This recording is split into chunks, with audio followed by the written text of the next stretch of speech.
ساتوی پسرو وینو دا د شهیدانو کور، دا د باتورانو کور، دا د باتورانو کور، دا د باتورانو کور، دا د باتورانو کور. ساتوی پسرو وینو دا د شهیدانو کور، دا د باتورانو کور، دا د باتورانو کور، دا د باتورانو کور، دا د باتورانو کور. د بالغ ملي رادیو قدرمن اوریدونکو سلامونه او نیکې هیلې مې ومنئ. اوس هم پام کړئ د دې ساعت خبرونو ته. ویان بشیر بشردوست. د بلخ ولایت د سوداګرۍ او پانګونې خونې چارواکي وایي چې په دغه ولایت کې د سوداګریزو اړیکو د پراختیا، د پانګونې د راجلبولو او د نویو اقتصادي فرصتونو د برابرولو لپاره هڅې زیاتې شوې دي. د چارواکو په وینا له کورنیو او بهرنیو سوداګرو، پانګوالو او د خصوصي سکتور له استازو سره ګڼې ناستې او پروګرامونه ترسره شوي چې د پام وړ پایلې له ځان سره لرلې دي. نور جزئیات زموږ د همکار په راپور کې. د دې ادارې مسؤلین وایي چې د روانې اونۍ له مهمو اقتصادي فعالیتونو څخه یو هم د بلخ ولایت د سوداګرو او پانګوالو او د فاریاب ولایت د څه باندې 100 سوداګرو او پانګوالو له یو سوداګریز پلاوي سره د سوداګریزو اړیکو د پراختیا غونډه وه. په دې غونډه کې دواړو لورو د اقتصادي همکاریو د پراختیا، د بازارونو د پراخولو او د هیواد د شمالي ولایتونو ترمنځ د سوداګرۍ د کچې د لوړولو پر لارو چارو خبرې وي. د بلخ د سوداګرۍ او پانګونې خونې د مسؤلینو په وینا د دې ناستې په پای کې د دواړو ولایتونو د اقتصادي فعالانو ترمنځ 2 هوکړه لاسلیک شول او همدارنګه د دواړو لورو د سوداګرو او پانګوالو ترمنځ د نږدې 15 میلیون امریکایي ډالرو پر ارزښت سوداګریز قراردادونه هم لاسلیک شول. مسؤلین دغه لاسته راوړنه د اقتصادي اړیکو د پیاوړتیا او په سیمه کې د نوو سوداګریزو فرصتونو د رامنځته کېدو لپاره مهم ګام بولي. د دغو پروګرامونو ترڅنګ د بلخ د سوداګرۍ او پانګونې خونې یو سوداګریز پلاوي چې مشري د دې خونې مرستیال هارون رشید کوي د ازبکستان جمهوریت ته تللی دی. د دغه پلاوي غړو د خپل سفر پر مهال په تاشکند ښار کې له څو شرکتونو او تولیدي فابریکو څخه لیدنه کړې او د ازبکستاني شرکتونو له مسؤلینو سره د اقتصادي همکاریو د پراختیا، د افغانستان د محصولاتو د صادراتو زیاتوالي، د سوداګریزو استازوالیو د جوړولو او د دواړو هیوادونو ترمنځ د سوداګریزو اړیکو د پراخولو په اړه خبرې کړې دي. په همدې سفر کې د بلخ د سوداګرۍ او پانګونې خونې او د ازبکستان د یو کرنیز شرکت ترمنځ د همکارۍ هوکړلیک هم لاسلیک شوی دی. د دغه هوکړلیک پر بنسټ ټاکل شوی چې په مزار شریف ښار کې د کرنیزو ماشینونو او وسایلو د نندارې او پلور یو مرکز جوړ شي، څو بزګران او د کرنې په برخه کې فعال کسان وکولی شي په اسانه توګه اړینو عصري وسایلو ته لاسرسی ومومي. له بلې خوا د خصوصي سکتور د استازو او د بلخ د اماراتي ادارو د مسؤلینو ترمنځ یو مشورتي ناسته هم ترسره شوې. په دې ناسته کې د سوداګرو او پانګوالو ستونزې او ننګونې چې په بیلابیلو برخو کې د اداري چارو، د حیرتانو بندر د سوداګریزو فعالیتونو، ترانسپورتي مسایلو، مالیاتو او د جوازونو د صادرولو په ګډون موجودې وي وڅېړل شوې. د بلخ د سوداګرۍ او پانګونې خونه وایي چې د دغه ډول اقتصادي پروګرامونو او ناستو دوام کولی شي په دې ولایت کې د سوداګرۍ د پراختیا، د صادراتو د زیاتوالي، د کورنیو او بهرنیو پانګونو د راجلبولو او د ډیرو کاري فرصتونو د رامنځته کولو په برخه کې مهم رول ولوبوي. د بلخ ولایت د زندان چارواکي د بندیانو لپاره د وساینې، ښوونیزو او اصلاحي خدمتونو د پراختیا خبر ورکوي او وایي چې د اسلامي امارت د مشرتابه د لارښوونو په رڼا کې په دغه زندان کې د بندیانو د اصلاح، زده کړو او د هغوی د ژوند د وضعیت د ښه والي په موخه ګڼ شمېر پروګرامونه پلي شوي دي.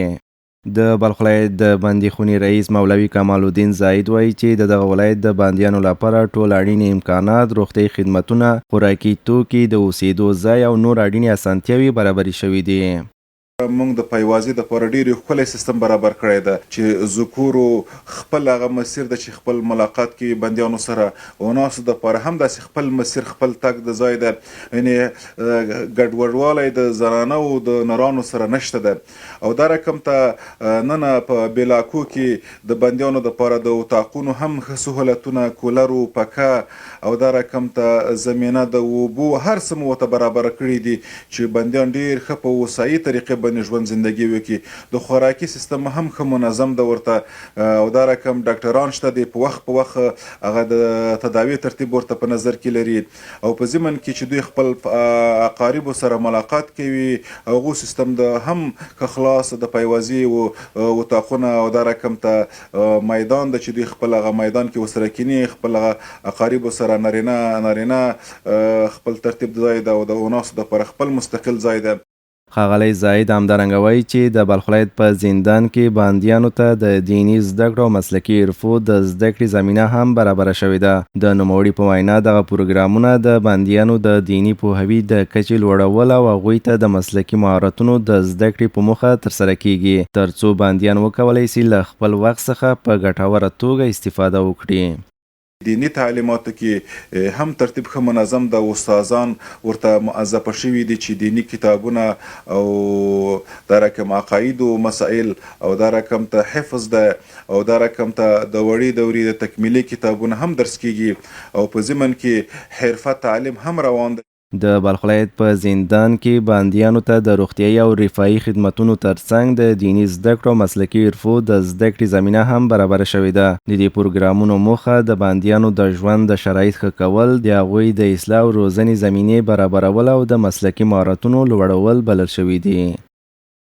اوس هم یو ورزشي راپور. د زمري 24مه د اسلامي امارت د بریا د کلیزې په مناسبت د بلخ ولایت د سنوکر او بیلیارډ فدراسیون لخوا د دغه ولایت د بدني روزنې او ورزش ریاست په همکارۍ د مزار شریف په ښار کې د سنوکر سیالۍ ترسره شوې. په دغو سیالیو کې 40 لوبغاړو ګډون درلود او د لوبو په پایله کې فهیم عزیزي لومړی مقام او بشیر شاهي دویم مقام خپل کړ.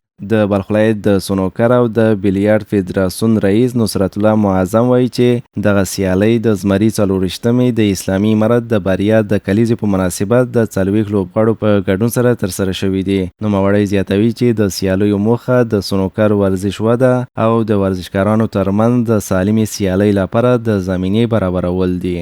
با مناسبت 5مین سال روز استرداد استقلال کشور امارت اسلامی افغانستان برگزار شده بود و مدت 5 یوم در بر گرفت. 40 بازیکن اشتراک کرده بود که امروز خوشبختانه فاینال و دور نهایی مسابقات شاهدش بودیم که احمد فهیم عزیزی مقام اول قهرمان و محمد بشیر شاهی نایب قهرمان مقام دوم از آن خود کردند. به علاوه از او مسابقات مناسبتی هم داریم که یکی از او مسابقاتی که و مناسبت 24 اسد برگزار شده بود.